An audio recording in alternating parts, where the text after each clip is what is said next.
There's been a shift in 10DLC A2P campaign review, and it's not a good one. We at Signal House have been in this industry for quite a while now, and we've approved over 10,000 campaigns.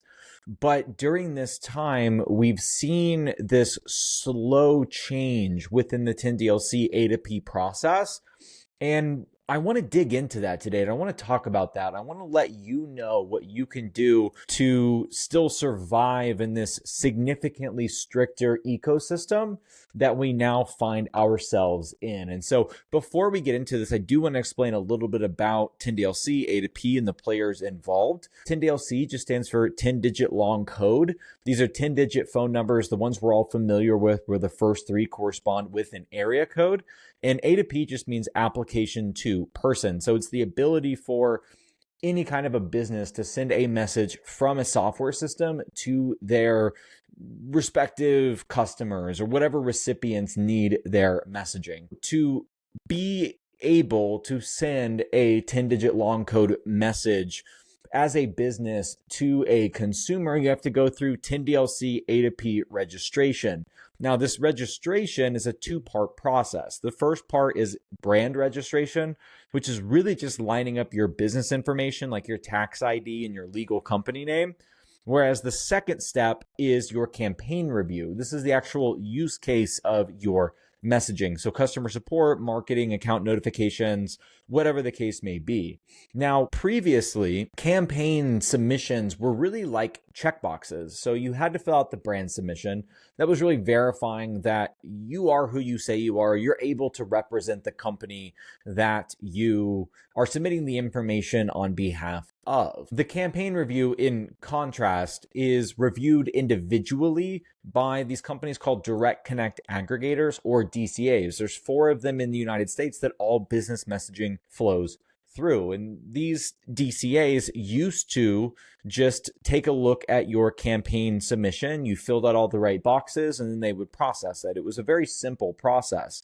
You needed to have a way that you're showing consent, or a way that someone can opt into your messaging, that had to both be on your website, and there had to be a good enough explanation within your call to action and message flow within your actual campaign submission that lets a reviewer know how someone is actually opting into your message. But so long as everything made sense and the user was informed of all the essential elements, that would be approved.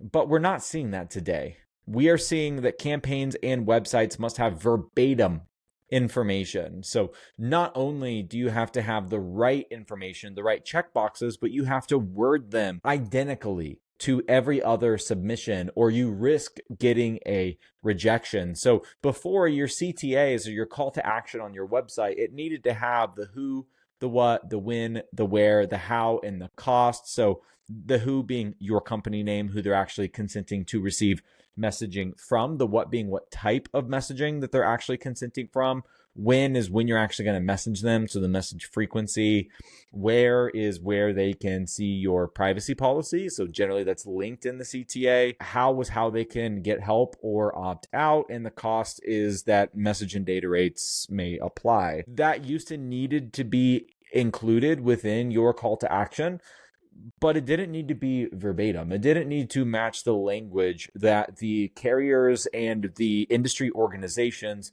were supplying directly. They just needed to have the same flow. So instead of saying message and data rates may apply, you could say message and data rates apply. Now, message and data rates apply will get you rejected, because it's not message and data rates apply, it's message and data rates may apply. And this sort of strict scrutiny on the specific type of verbiage that you're even allowed to use in a campaign has really shifted what this campaign review process is. It went from essentially signing up for a service, right? You have to validate that you are who you are, and you have to let them know why you actually want to use the service. So it went from being as simple as that to being more like filing your taxes, where you could put in all the right information, but if you worded it slightly incorrectly, you could face penalties. In the 10DLC case, not penalties, but rejections. And so it's very similar in that way today, where I, as a layman, the first time I moved to the state of Ohio and filed my taxes, I did it myself and I put in all the correct information, but I worded something slightly differently and I checked a box that I shouldn't have and I was audited. So unfortunate for me. But this is very similar within the campaign review process. And so who is this helping? I think is the main question that we have to ask. Is this helping good actors and small businesses do business? It's absolutely not helping them do that at all.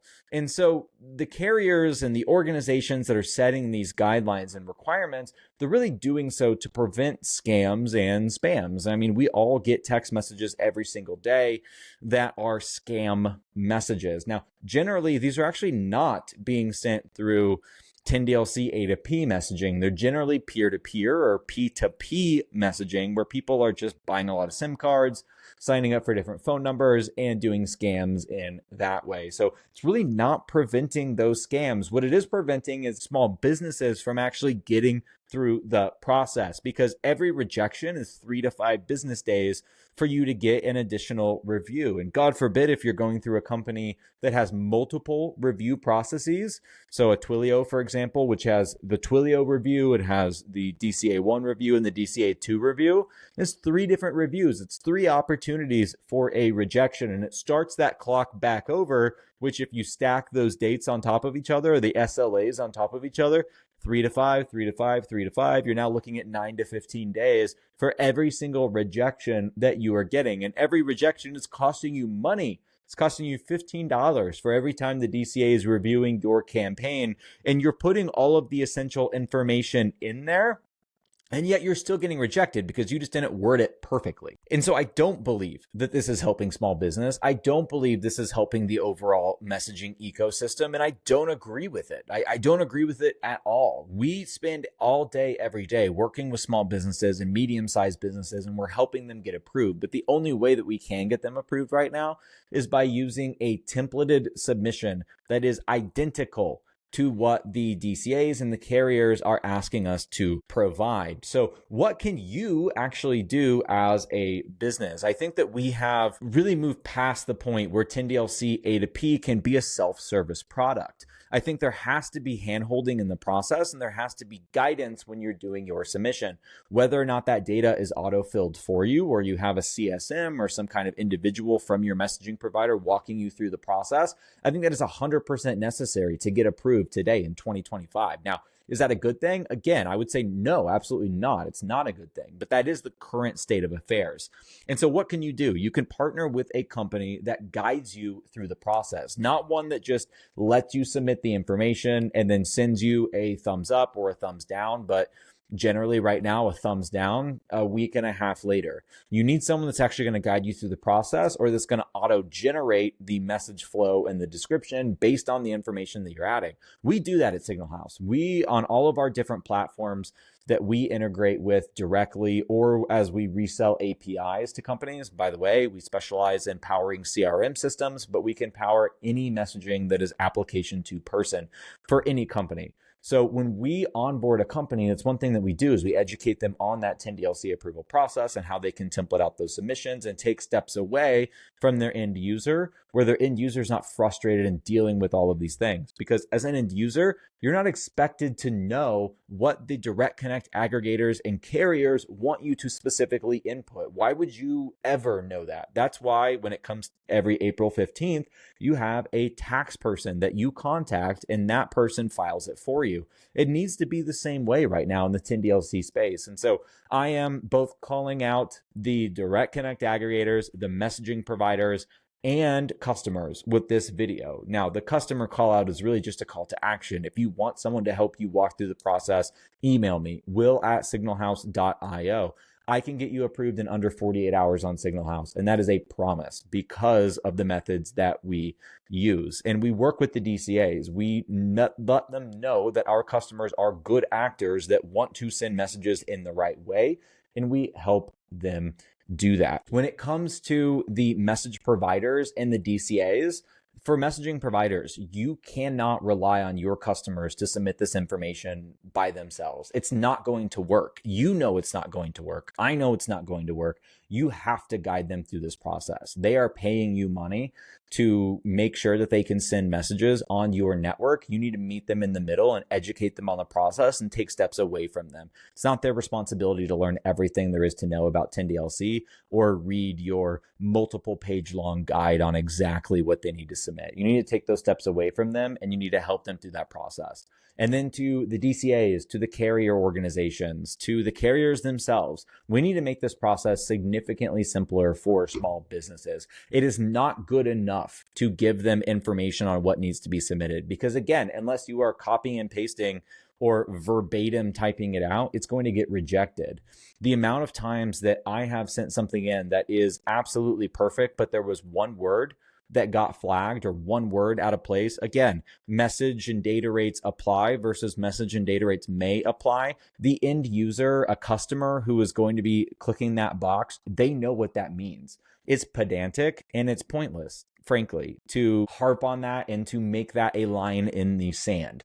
So I am challenging everyone in the messaging ecosystem with this video. Let's come together. Let's make sure that small businesses can send messages in the United States, because it's not fair to them. It's not like it was back in the early 1900s where anyone could send a letter. As a small business, I have to compete with the massive organizations of the world. And I do that through outreach to people who consent to receive my outreach. If I can't get approved to send them messages, all that's going to do is help the enterprise companies and the larger companies in the space that have the resources to hire professionals on their staff to actually do these submissions and hire a specific person who is a 10DLC expert. That shouldn't be necessary. That shouldn't be a necessary cost for a small business, and we can all do better. And that's my challenge to us in the messaging ecosystem. Let's all do better.